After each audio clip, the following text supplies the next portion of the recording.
Alors, bonjour chers amis, bienvenue chez moi, bienvenue dans mon bureau pour passer une heure avec moi pour discuter d'islam, discuter spécialement du Coran. Je tiens tout d'abord à remercier les organisateurs du forum Jésus le Messie, de ce forum sur Internet, de me donner la parole pour ce petit exposé enregistré hier vendredi, dans lequel je vais essayer de vous expliquer ce que c'est que le Coran, ou plutôt de vous faire part de mes travaux, de ma recherche sur ce que c'est que le Coran et ce qu'on peut en dire aujourd'hui à la lumière des études historiques et des études scientifiques. Alors c'est un exposé qui fait suite à celui que j'avais déjà donné le mois dernier, au mois de décembre 2020, sur les origines historiques de l'islam, que vous pouvez retrouver sur la chaîne YouTube du Forum Jésus le Messie, sur la mienne aussi. Je vais discuter de ce sujet, qu'est-ce que c'est que le Coran, pendant à peu près une demi-heure pendant laquelle vous pouvez déjà commencer à me poser vos questions dans le chat. Écrivez-les, et puis j'y répondrai par la suite, après l'exposé, pendant une demi-heure environ. Alors pour ceux qui ne me connaissent pas, je vais juste me présenter rapidement. Je suis Odon Lafontaine, je travaille sur l'islam depuis une dizaine d'années maintenant, et j'ai produit tout un travail de vulgarisation des recherches historiques qui sont menées sur les origines de l'islam. J'ai quelques recherches personnelles aussi dans le lot, que j'ai menées en collaboration avec des chercheurs, au premier plan d'entre eux le père Édouard Marie Gallet, et sa thèse « Le Messie et son prophète », dont j'avais produit en 2015 une sorte de synthèse et de vulgarisation que j'ai développée depuis avec lui, et avec d'autres chercheurs comme Robert Kerr, le directeur de l'Institut Inara, Habib Tawa de la Société asiatique. Je pourrais citer aussi Florence Mraizika, qui est doctorante à l'ULB à Bruxelles, sous la direction de Guillaume Di. Et ces développements ont mené à l'écriture de la nouvelle édition du Grand Secret de l'Islam, vous voyez ici, et que vous pouvez trouver sur mon site internet, legrandsecretdislam.com. Et si je vous en parle là, c'est parce que déjà vous pouvez le télécharger gratuitement et que vous y trouverez la plupart, même peut-être toutes, des références dont je vais vous parler maintenant, et la bibliographie sur laquelle je m'appuie pour vous expliquer ce que c'est que le Coran. Alors, qu'est-ce que c'est que le Coran ? Pour commencer, il faut, je pense, parler du point de vue islamique sur le Coran. Qu'est-ce que l'islam pense du Coran ? Qu'est-ce que l'islam dit que le Coran est ? Si je vous en parle, c'est parce que, même d'un point de vue objectif, indépendamment même de la croyance islamique, ce point de vue est très important, et a été très important, et toujours très important, parce que c'est au travers de ce point de vue que le texte coranique, que le Coran a été reçu en Occident, a été reçu par les non-musulmans. C'est le point de vue islamique qui a imposé les concepts au travers desquels on lit et on cherche à comprendre le texte. Il a imposé en fait une forme de contexte général, celui de la prédication de Mahomet, celui d'un texte qui serait issu donc de la prédication d'un homme entre 610, 632 et 632, date de sa mort selon la tradition musulmane, en Arabie Saoudite, dans le Hejaz, et c'est une prédication qui se serait adressée à des Arabes païens, pour la plupart. Et ce contexte est très important parce qu'il conditionne toute la compréhension qu'on a du texte coranique, en fait. Et même aujourd'hui encore, beaucoup de chercheurs, continuent de mener des recherches sur le texte, de trouver des choses parfois très intéressantes, mais continuent toujours de se référer à ce même contexte, ce qui rend difficile de trouver les conclusions, ce qui rend difficile le travail de recherche en général, puisque en fait on est en quelque sorte très contraint. Alors ce point de vue islamique, il nous explique donc que le texte est issu de la prédication de Mahomet, il la met en quelque sorte par écrit. Il y a eu après 632 différentes recensions par écrit qui ont été faites, et c'est que jusque dans les années 650, avec le calife Othman, que ce n'est qu'à partir de ce moment-là qu'on a la recension ultime que ce calife aurait faite du texte coranique. Et c'est pour ça qu'on parle de recueil ottomanien ou de la Vulgate ottomanienne pour parler du texte coranique. Notons aussi qu'il y a eu un important travail qui a été conduit au XXe siècle par l'université de Lazare au Caire et qui a mis en avant une version du texte coranique comme étant la version normalisée, diffusée à grande échelle. C'est ce qu'on appelle le Coran de Hafs.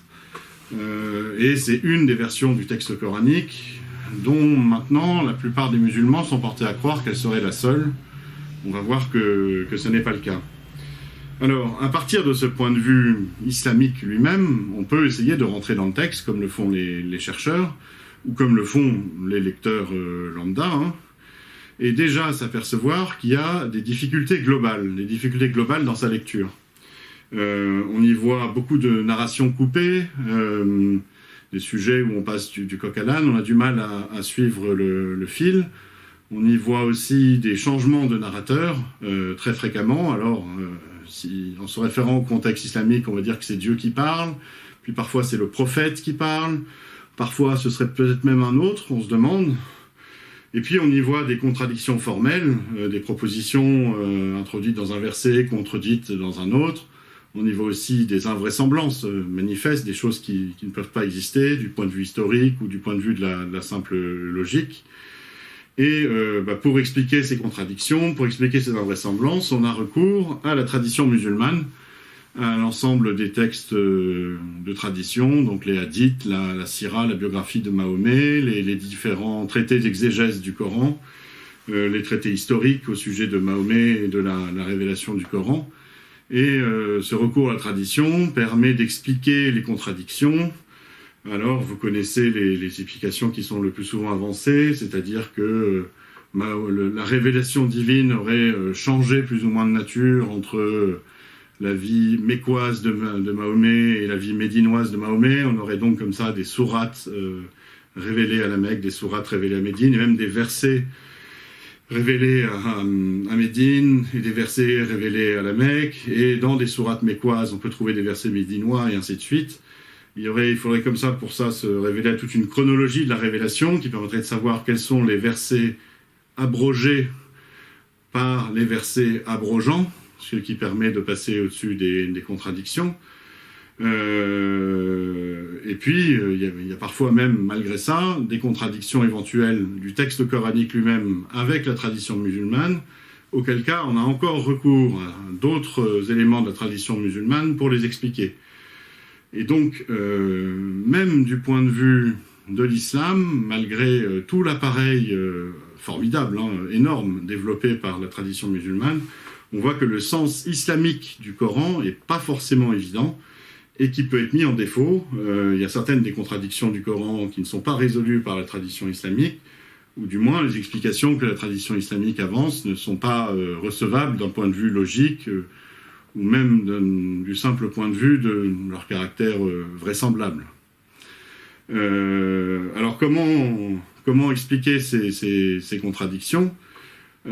C'est justement tout le travail des chercheurs, et c'est une clé d'entrée dans la compréhension de ce que peut être au plus profond et réellement le texte coranique lui-même.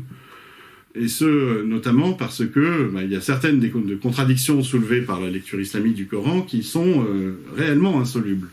Et il y en a une majeure dont je voudrais vous parler là, parce qu'elle a défrayé la chronique cette année, enfin l'année dernière, beaucoup dans le monde interreligieux, apologétique anglo-saxon.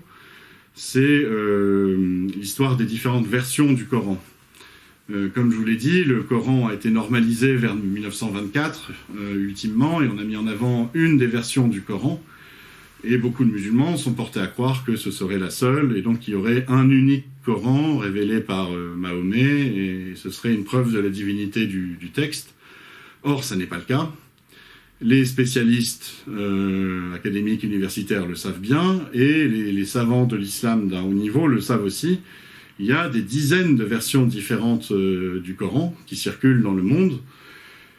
Et la tradition musulmane tente d'expliquer l'existence de toutes ces versions par le fait que le Coran aurait été révélé par Mahomet en plusieurs versions différentes. Il y a toute une science islamique qui a été développée pour expliquer ça, la science des qira'at, c'est les différentes lectures du Coran qui pourraient s'apparenter à une révélation du Coran en différents dialectes arabes. Et puis la science des harouf, qui est celle des versions du Coran, où là c'est un peu plus dur, c'est carrément des mots différents, des lettres différentes. Et rétrospectivement, elle cherche à expliquer pourquoi il existe ces dizaines et ces dizaines de versions arabes du Coran, et elle cherche à réconcilier l'existence de toutes ces versions différentes avec le récit de la révélation du Coran et de sa préservation parfaite à la lettre près. Or, ce que savaient déjà les spécialistes, ce que savaient aussi les savants de l'islam, c'est que cette histoire des harouf et des qira'at ne parvient pas à expliquer l'ensemble de ces versions différentes. Et les musulmans de haut niveau en sont venus à l'admettre l'année dernière. Je pense en particulier à un entretien que un spécialiste musulman, Yassir Kadi, a eu sur Internet avec un autre musulman, où il a avoué que c'était un sujet extrêmement délicat, extrêmement épineux, qu'il ne fallait pas en parler au grand public, parce que ça ne pourrait lui faire que du mal, ça ne pourrait ne faire qu'atteindre à sa foi, que lui-même avait connu une crise de foi à cause de ce problème-là, parce que le récit traditionnel musulman à ce sujet comporte ce qu'il appelle des holes in the narrative, des trous dans la narration, des trous dans le récit, des zones d'ombre, pour traduire plus correctement, et que, de fait, on a là une contradiction du Coran, de son histoire, enfin du point de vue islamique sur le Coran, qui n'est pas résolue. Et donc, on voit que ce seul point de vue islamique sur le Coran ne suffit pas à expliquer ce qu'est ce texte réellement, d'où est-ce qu'il vient, et que l'islam lui-même essaye d'éviter de trop entrer dans l'étude critique du Coran, et d'ailleurs c'est une forme de tabou même en islam. Vous connaissez l'histoire de la fermeture des portes de l'interprétation, les portes de l'Ijtihad, comme on appelle ça. Un ensemble de décisions théologiques, juridiques qui seraient intervenues à partir du 10, 11e, 12e siècle, et qui auraient fortement restreint l'étude critique du Coran parmi les musulmans eux-mêmes. Et ça, on peut le comprendre parce que, en regardant toujours cette tradition musulmane, on voit que les débats ont été très très nourris pendant les premiers siècles de l'islam entre savants musulmans sur la divinité du texte, sur les circonstances de la révélation, sur la liste des versets abrogeants et la liste des versets abrogés, sur les différentes versions officielles justement du Coran, et que ces savants musulmans ont écrit des traités très savants, avec des opinions divergentes sur ce que sont ces éléments majeurs pour le statut du Coran, pour comprendre ce qu'il est, pour même discourir de sa nature, quoi. Et de fait, c'est très problématique à bien y penser. Ça veut dire que plusieurs siècles, 4 siècles, 5 siècles, et jusque même encore maintenant, puisqu'on voit que le Yassir Kadi, savant musulman contemporain, est lui-même devant une forme d'aporie, on voit que les savants musulmans, d'une certaine façon, ne comprenaient pas vraiment le texte coranique, ou ne parvenaient pas à expliquer ce qu'il était, et que, plus largement, si on va dans un cercle plus large, les musulmans, en général, sont relativement ignorants du sens du Coran, de ce qu'il signifie au plus profond. C'est-à-dire qu'ils ne vont pas aller poser les questions critiques, ou alors on va leur faire des réponses guère satisfaisantes. Et c'est notamment à partir de toutes ces contradictions que le père Henri Lamince, déjà en 1910, avait travaillé sur la tradition et le Coran, et dans un article magistral paru dans la revue des Jésuites, la revue des recherches de sciences religieuses, intitulée donc Coran et tradition, comment fut composée la vie de Mahomet, il avait déjà établi en fait que l'ensemble de la tradition islamique est une forme d'invention faite par les scribes, les traditionnistes, les savants de l'islam, pour donner un sens à un texte qu'ils ne comprenaient pas, pour donner un sens au Coran. Et ce phénomène, en fait, a formé une espèce de cercle vicieux dans l'islam. On voit que la tradition a été écrite pour donner un sens au Coran. Or, elle dépend formellement du texte coranique lui-même. C'est à partir du texte coranique qu'elle a été formée.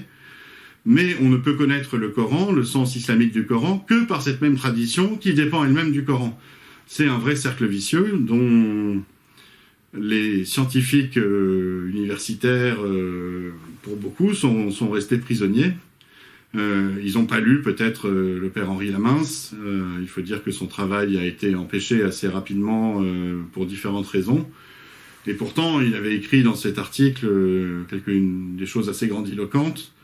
Et je ne peux pas résister à vous lire cette petite citation de cet article.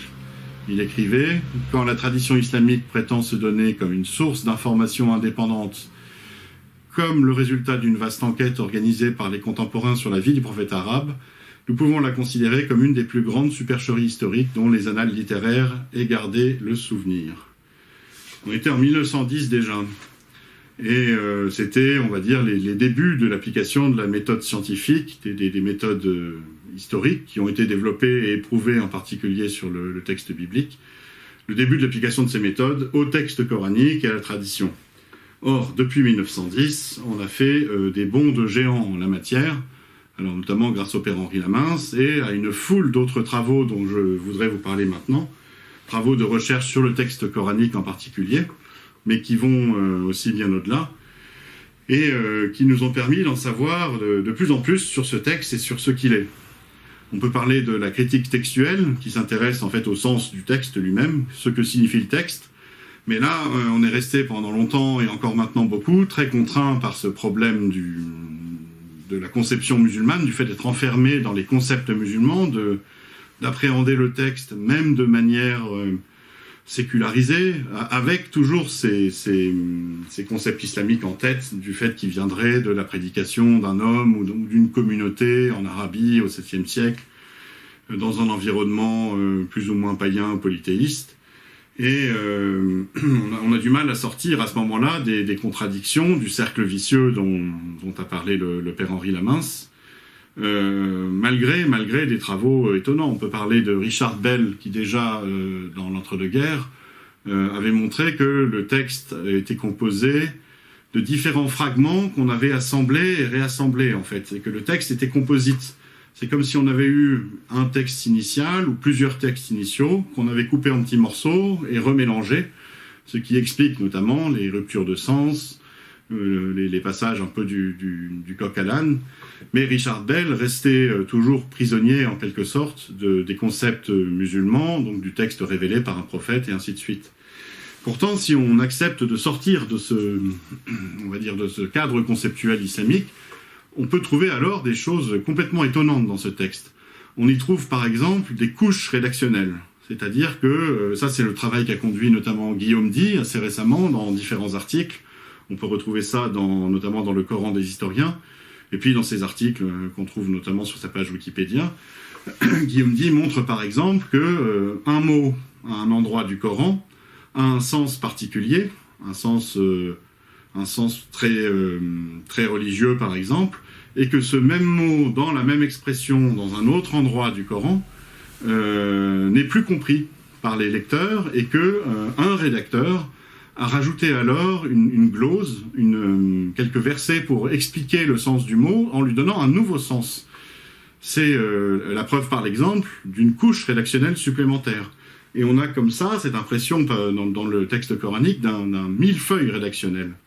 Toujours dans la critique textuelle, dans la critique du sens, je pourrais évoquer le travail du père Édouard Marie-Gallet, qui a montré en particulier que le concept de Marie, sœur d'Aaron, tel qu'on le trouve dans le texte coranique, est très curieux parce que, et là je vous renverrai à ses articles sur son site web, à sa thèse « Le Messie, son prophète », et puis aux différentes interventions que j'ai pu donner, notamment pour le forum Jésus le Messie, vous les trouverez en vidéo sur la chaîne YouTube, où on voit en fait que ce concept de Marie, sœur d'Aaron, ne peut pas vraiment se comprendre si on reste dans le cadre islamique. On en arrive à des invraisemblances complètes du type Marie, mère de Jésus, et en même temps Marie, sœur d'Aaron, donc elle a vécu 1400 ans, ce genre de choses-là. Alors qu'en fait, ce concept révèle en lui-même une pensée qui n'est pas arabe, qui n'est pas islamique, mais qui est une pensée juive, imprégnée de tradition juive. Il faut connaître qui est la sœur d'Aaron pour ça. Et une pensée qui est profondément imprégnée aussi de traditions paléo-chrétiennes, de traditions judéo-chrétiennes du 1er siècle, dans lesquelles on identifie Marie, mère de Jésus, à Mariam, sœur d'Aaron, Mariam la prophétesse, pour différentes raisons, et que par ailleurs, cette pensée est une pensée juive, certes, mais une pensée puissamment anti-rabbinique, anti-judaïsme rabbinique et anti-chrétienne. Il y a d'autres formes de critiques qui sont conduites sur le texte coranique, hein, comme sur tous les textes, comme dans toutes les études sur les sources historiques. Il y a la critique linguistique qui va s'intéresser à la langue du Coran, à l'arabe qui est écrit. Et on remarque que cette langue, particulièrement dans l'étude des fragments coraniques les plus anciens, est une langue encore très fluide. Elle n'est pas vraiment fixée. Il y manque ce qu'on appelle les signes diacritiques et les marques de vocalisation qui permettent de distinguer les lettres entre elles et puis de donner les voyelles au texte. Et en modifiant à la marge ces signes diacritiques, on peut changer un petit peu le texte coranique.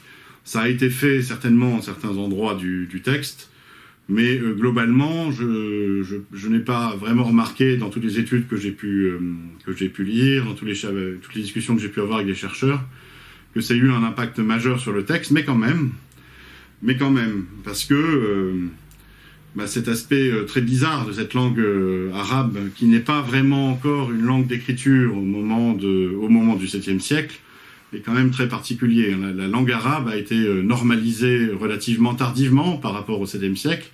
Elle a été normalisée en fait à la cour des califes, principalement la cour des califes de Bagdad. C'est là que la calligraphie, la grammaire, l'orthographe, l'alphabet même ont été définitivement fixés. C'est là qu'on a commencé de voir apparaître les premiers dictionnaires. Et donc vous vous doutez bien que pour interpréter un texte du 7e siècle, pour lequel on n'a pas en fait de texte de référence arabe antérieur, on n'a pas de dictionnaire en fait de l'arabe du 7e siècle, c'est assez délicat, et ce notamment parce que dans le texte coranique lui-même, il y a beaucoup d'apax, apax legomena, c'est-à-dire des mots qui n'apparaissent qu'une seule fois dans le texte et auxquels, d'une certaine façon, on peut donner n'importe quel sens. Un autre élément très important dans la critique linguistique, c'est l'établissement que le texte coranique a des soubassements araméens, c'est-à-dire que il a des structures, il a un vocabulaire, il a des schémas de pensée qui viennent de l'araméen. C'est-à-dire qu'il y a derrière le texte une pensée araméenne plus ou moins traduite en arabe. Alors c'est le travail qu'a conduit Alphonse Mingana dans les années 1920, et puis après lui on peut penser à Günther Lühling, Christoph Luxemburg aussi, et puis ce sont des études qui se raffinent de plus en plus, hein. On peut faire des critiques assez fondées sur le travail de Christoph Luxemburg, mais un de ses disciples, si on veut, le professeur Robert Kerr, le directeur de l'Institut INARA en Allemagne, lié à l'Université de la Sarre, en quelque sorte poursuivi ce travail et montré dans un article magistral que, par exemple, tout le vocabulaire religieux du Coran, tout le vocabulaire théologique du Coran est un emprunt direct à l'araméen. Et non pas une traduction de l'araméen en arabe, mais une translittération directe. C'est-à-dire que, par exemple, en araméen, vous avez le pèlerinage à Jérusalem, une des formes du pèlerinage à Jérusalem qui se dit Hajj, et on va le translittérer directement en arabe, Hajj, et ça deviendra le pèlerinage à la Mecque. Et donc, on voit que la langue du Coran n'est pas l'arabe clair que prétend la tradition musulmane, mais quelque chose de beaucoup plus lié à un environnement religieux et culturel, celui du Moyen-Orient, où les chrétiens et les juifs parlaient l'araméen. Une autre forme de critique plus élaborée, c'est ce qu'on appelle la critique philologique, qui va essayer de rattacher le texte à des sources extérieures. Et c'est déjà ce qu'avait initié Günther Lühling dans son travail à la recherche du Ur-Quran, le Coran primitif, où il avait montré que des passages entiers du Coran étaient des formes d'adaptation de cantiques chrétiens.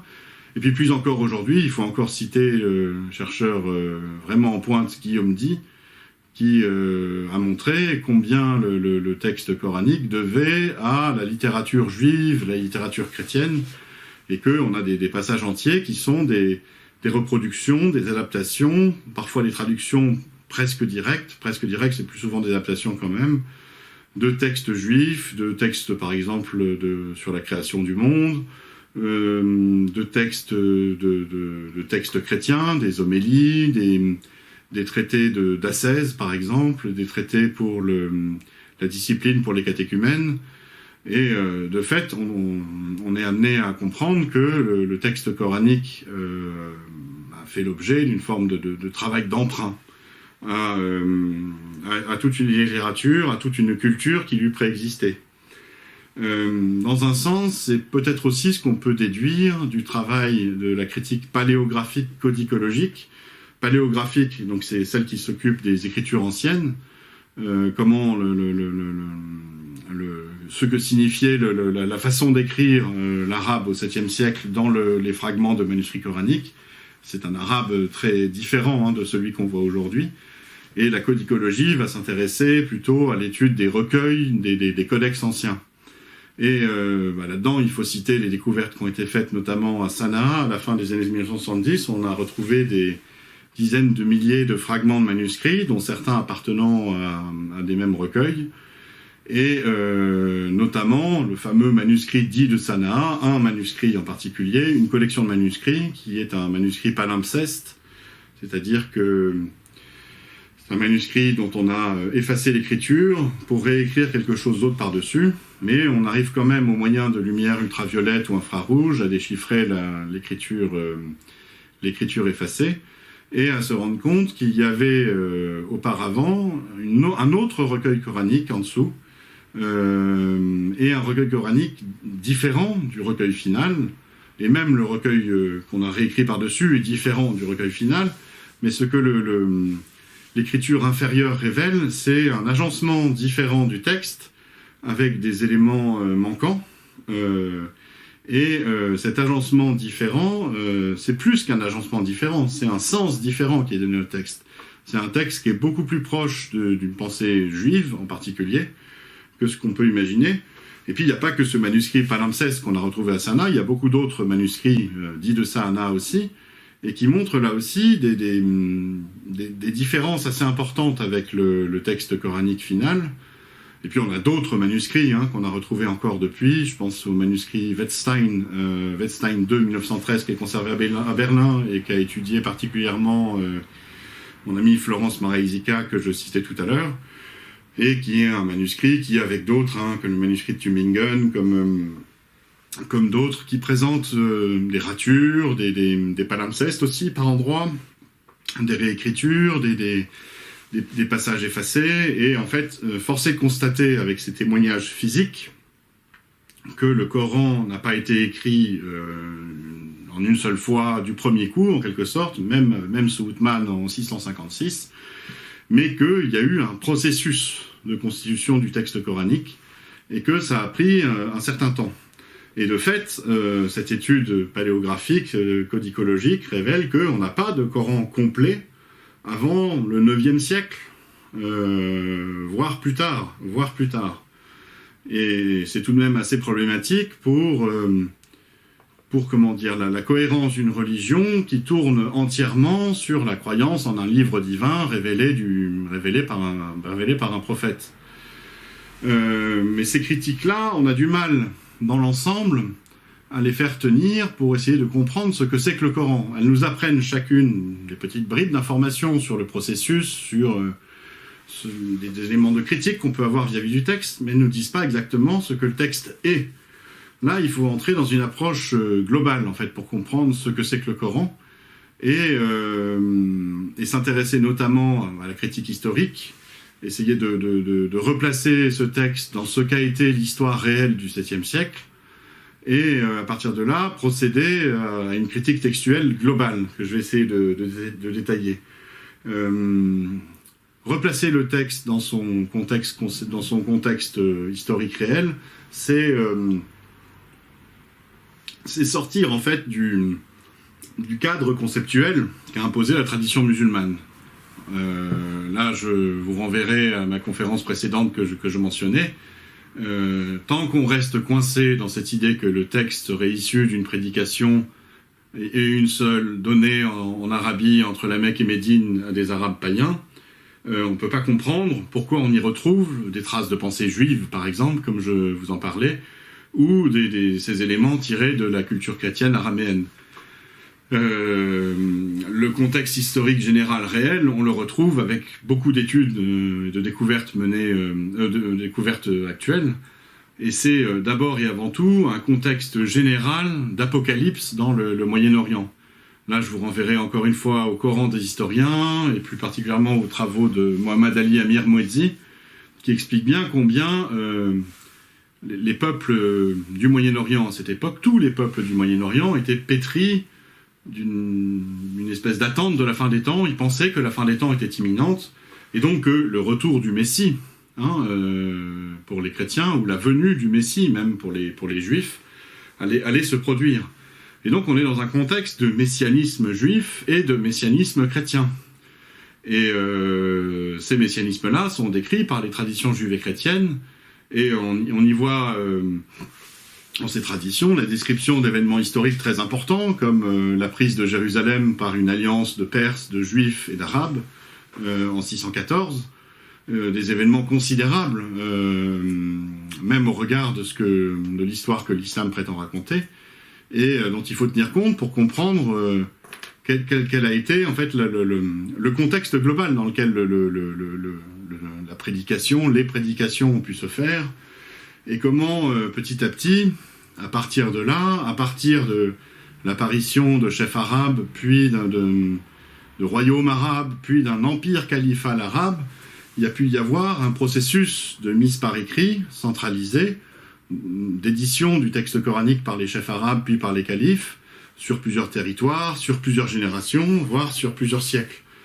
Et on prend en compte comme ça le fait que l'islam s'est constitué progressivement par les chefs arabes, puis par les califes à Damas, à Bagdad, comme un système de justification du pouvoir impérial, du pouvoir califal, de justification divine du pouvoir des califes, et un système d'administration de l'empire qui a nécessité la mise en place d'une forme de religion d'État pour légitimer l'ensemble.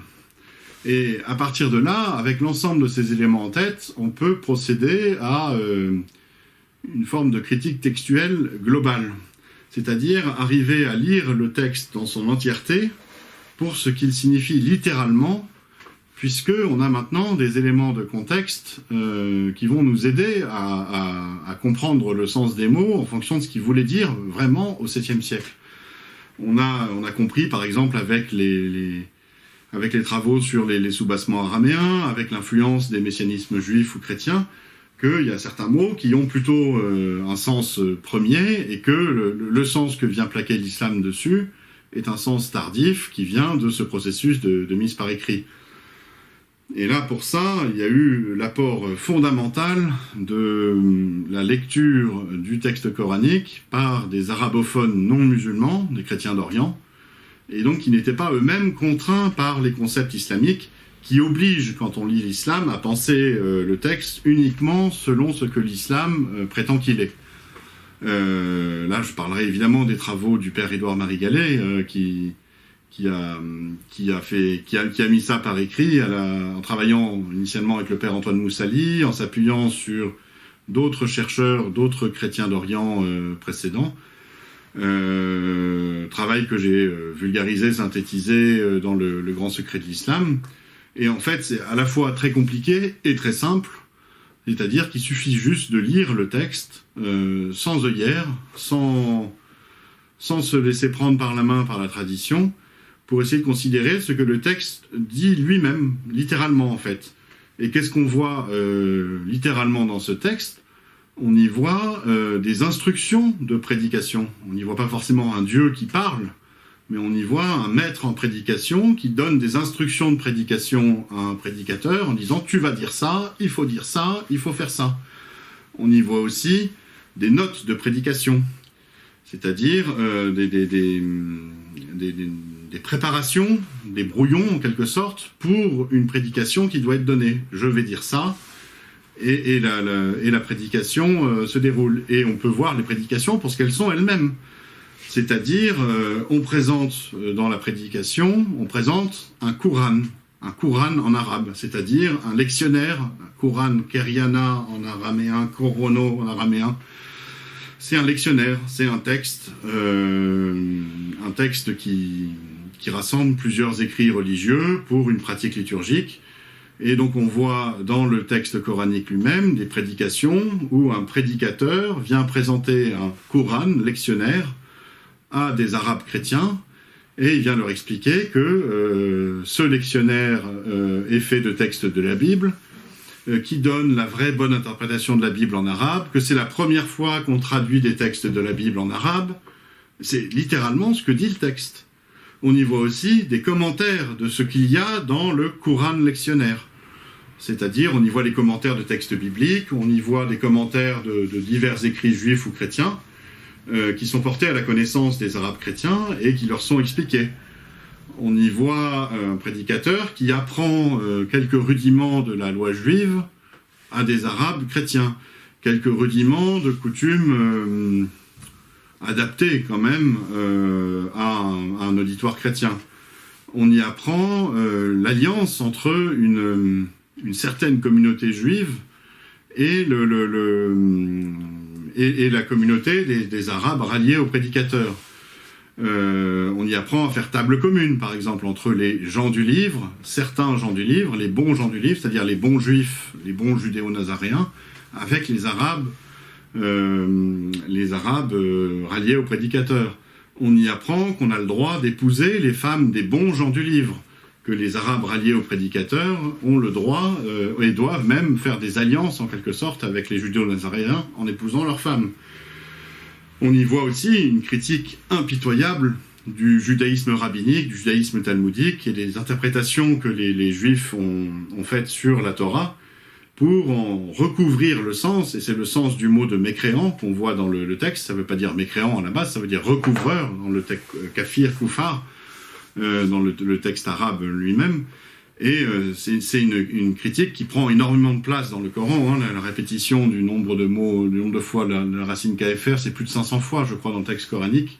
Enfin, j'ai une vidéo sur ma chaîne qui en parle, je vous invite à la consulter. Et puis également une critique impitoyable de la foi chrétienne orthodoxe, c'est-à-dire de la croyance en l'incarnation divine en Jésus.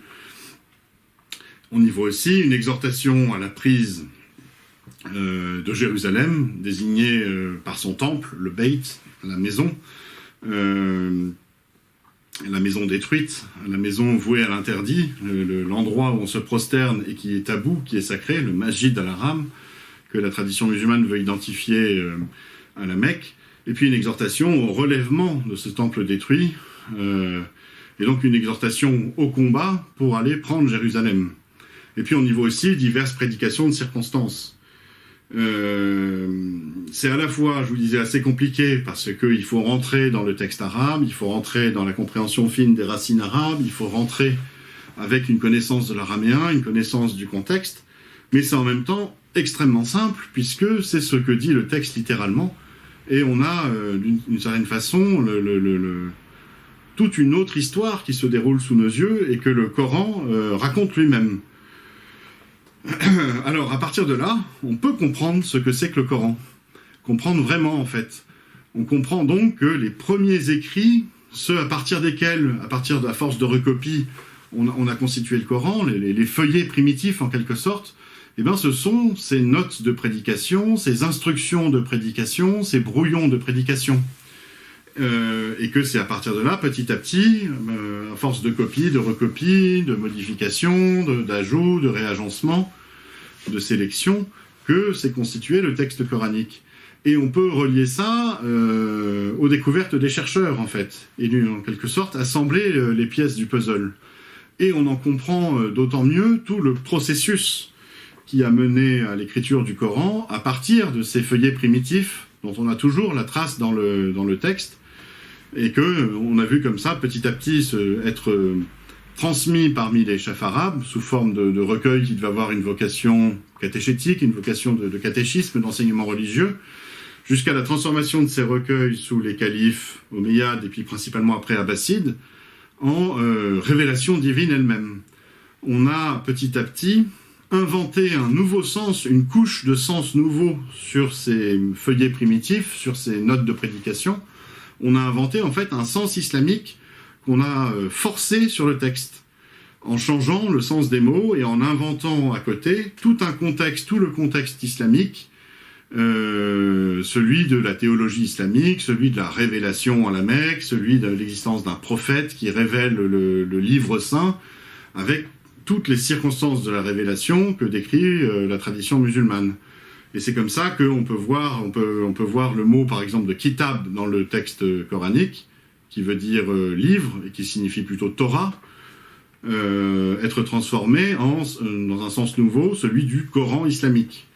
On voit que le mot de nazaréen dans le texte coranique, Nasara, qui signifiait nazaréen, judéo-nazaréen, veut dire maintenant, dans son sens islamique, chrétien.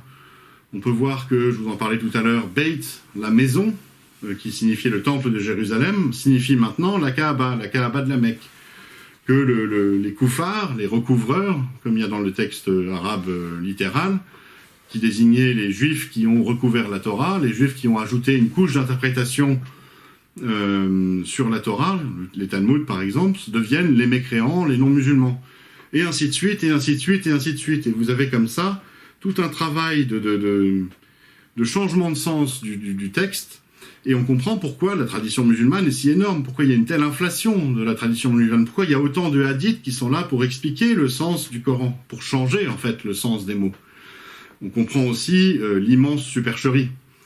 Derrière, le Coran, il n'a rien d'une révélation divine en soi, il n'est même pas un texte qui a été prêché par un seul homme, c'est un texte qui a été constitué petit à petit, et puis qu'on a transformé en révélation divine. Et on comprend aussi pourquoi le texte coranique est si rempli de ces contradictions que j'évoquais au début de l'exposé. Pourquoi il est si difficile à comprendre. Pourquoi les savants musulmans eux-mêmes, les musulmans à plus forte raison, ne le comprennent pas ou ne comprennent pas de nombreux versets. Et pourquoi ils continuent encore et maintenant, parce qu'ils ne le comprennent pas, de lui inventer des sens nouveaux, comme par exemple les miracles scientifiques. En bref, ce qu'on comprend, c'est que le Coran est pour l'essentiel un assemblage de textes qui datent d'avant l'islam. Ce sont des textes pré-islamiques et des textes proto-islamiques. Et donc que le Coran n'est même pas un texte islamique en lui-même, littéralement. Même s'il présente déjà dans ce texte, dans les textes pré-islamiques et proto-islamiques, on y voit déjà certaines des espérances, des croyances que l'islam va développer par la suite. Certains de ses fondements religieux et des fondements politiques, son messianisme notamment. Mais on voit que c'est le développement de l'islam et de toute la tradition islamique qui, au fil des siècles, a fait de ce recueil de textes un livre islamique et qui va aller jusqu'à le présenter comme le pivot de la foi islamique et en imposant pour ça une compréhension du texte qui va dans le sens de l'islam, un sens de l'islam qui n'est pas celui du texte originel. Et donc on comprend aussi que le Coran n'est pas en lui-même la source de l'islam, ni la source de ses croyances ou de ses espérances, mais qu'il est à l'inverse un produit de l'islam. Il est un produit des croyances et des espérances qui ont fondé l'islam et que le texte coranique sert à justifier et à canaliser. Et donc, à partir de là, on voit également que il y a une espèce de contradiction fondamentale dans l'islam, de talon d'Achille. C'est-à-dire que le texte qui est censé être l'étendard, l'emblème, le pivot de l'islam n'est en lui-même pas un texte islamique. Et que c'est donc la raison pour laquelle il est si plein de contradictions. Et c'est sans doute aussi, et ce sera là ma conclusion, sans doute aussi une des raisons pour lesquelles ce texte a été sacralisé de manière absolue dans l'islam et entouré d'un tabou. Il est interdit de rentrer quasiment dans son exégèse critique. Il est interdit d'émettre une réflexion critique, de remettre en cause en fait tout l'échafaudage que la tradition a construit pour donner à ce texte un sens islamique. Et on voit comment, à partir d'un texte qui n'était pas islamique, on est arrivé à créer une révélation divine. Alors voilà, je vais m'arrêter là pour cet exposé sur le Coran. Je vous renverrai donc au Grand Secret de l'Islam pour toute la bibliographie et les travaux de chercheurs qui contient. Et puis, je suis prêt maintenant à répondre à toutes vos questions que je vais regarder.